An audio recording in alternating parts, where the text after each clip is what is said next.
Salut à tous, bienvenue dans cette nouvelle vidéo. Nono est avec nous, salut Nono.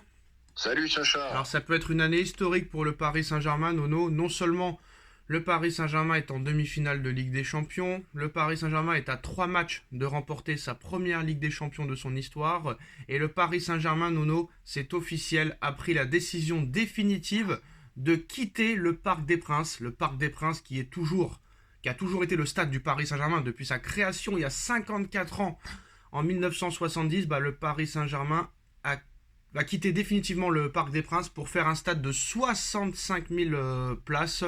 Donc maintenant, il faut trouver l'endroit. Alors, qu'est-ce que tu penses de cette année 2023-2024, Nono? Premier en Ligue 1 avec 10 points d'avance, finaliste de Coupe de France, demi-finaliste de Ligue des Champions. Le PSG va quitter le Parc des Princes.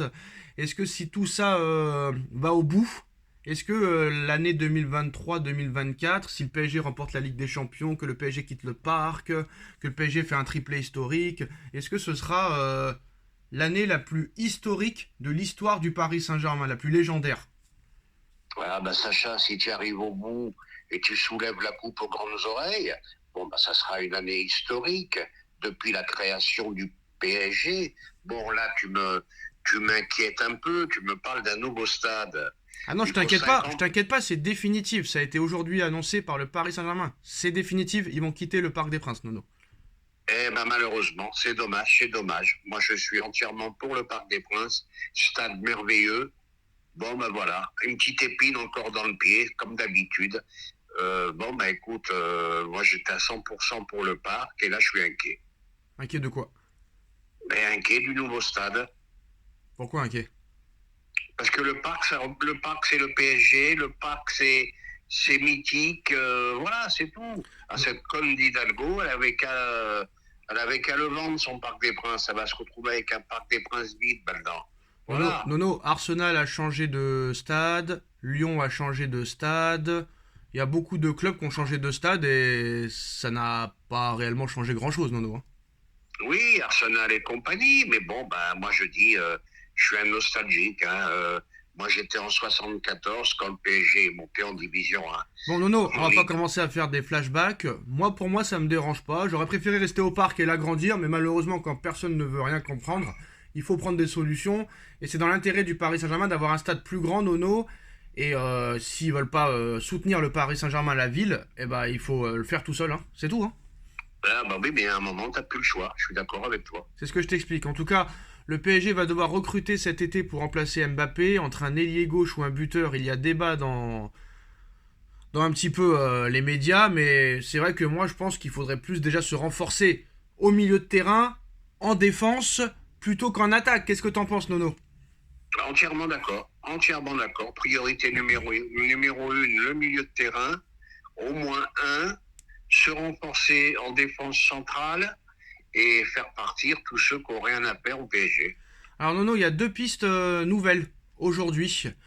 Julian Alvarez de Manchester City qui est aussi dans la shortlist pour remplacer Kylian Mbappé. Et en plus de Julian Alvarez, le Paris Saint-Germain ferait le forcing pour rapatrier Antoine Griezmann. Griezmann, Alvarez, oui ou non? Archi oui, archi oui. Quel gâchis quand tu vois un Alvarez, parce que les places sont chères, remplaçant à City. Quel bon joueur, quel bon numéro 9. Coupe du Monde magnifique, belle saison avec City. Quant à Griezmann, là, t'aurais le leader qui te manque, hein, tout Et simplement. Hein. est-ce que Guardiola a fait une faute hier en mettant Haaland titulaire plutôt que Julian Alvarez? Je pense que là, il fait une faute. Parce que Alvarez a prouvé, Haaland est de moins en moins bien. Pour moi, c'est une erreur. Avec Alvarez, il aurait pu se passer des choses. Haaland, à part sa tête sur le poteau, ça a été le néant complet. Alors il y a beaucoup de gens hier qui ont dit que le Real Madrid a tué le football, que le football a perdu hier soir, que le Real Madrid ne méritait pas de passer. Guardiola a été très fair-play en conférence de presse, qu'il a dit que c'était un faux débat, que ce n'est pas une excuse pour ne pas passer, pour ne pas, on va dire, mettre les occasions au fond.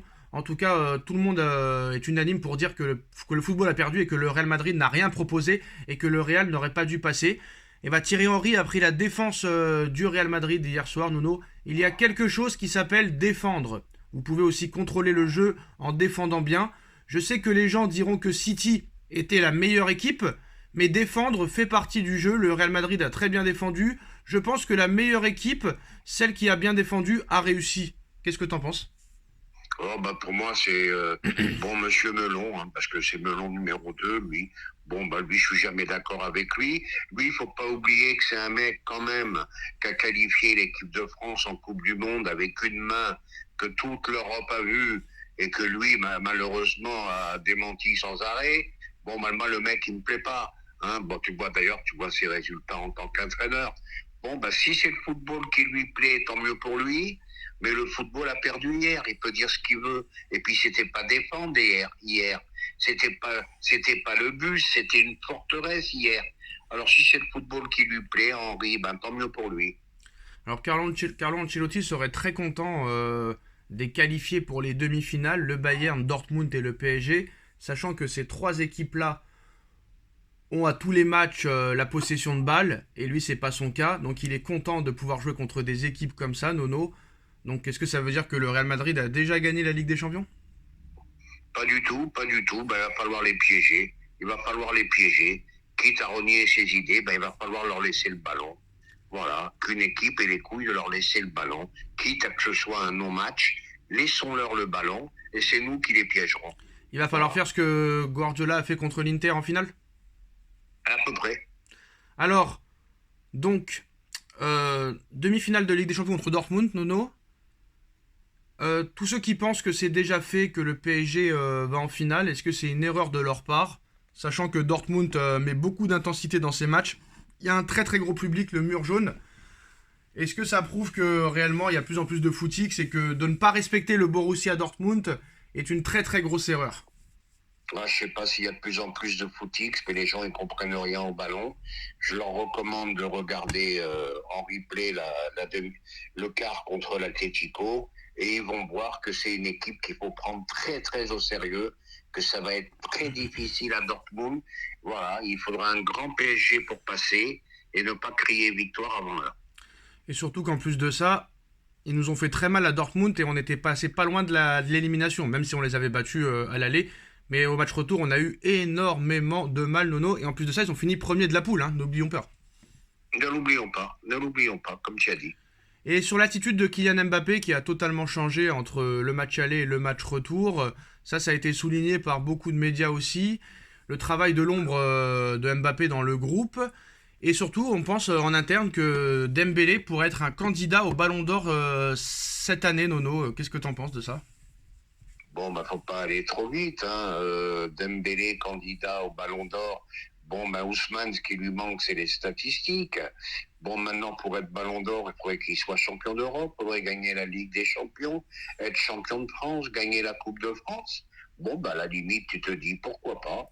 Ouais, mais le problème, Nono, c'est que comme il fait partie de l'équipe de France avec Mbappé et du PSG avec Mbappé, bah, ce sera toujours Mbappé qui sera devant, quoi qu'il arrive, hein. Ben voilà, j'allais finir par ça. Comme Mbappé est dans son équipe, aussi bien en équipe de France qu'au PSG, bon ben s'il arrive tout ça, ne cherchez plus le ballon d'or, ça sera Mbappé. Hein. Et ben voilà les postos, c'est la fin de cette vidéo. Dites-nous en commentaire ce que vous en pensez. On like, on partage, on commente, on s'abonne. On se retrouve très vite pour une nouvelle vidéo. Merci Nono, merci à tous. Tchuss. Merci Sacha.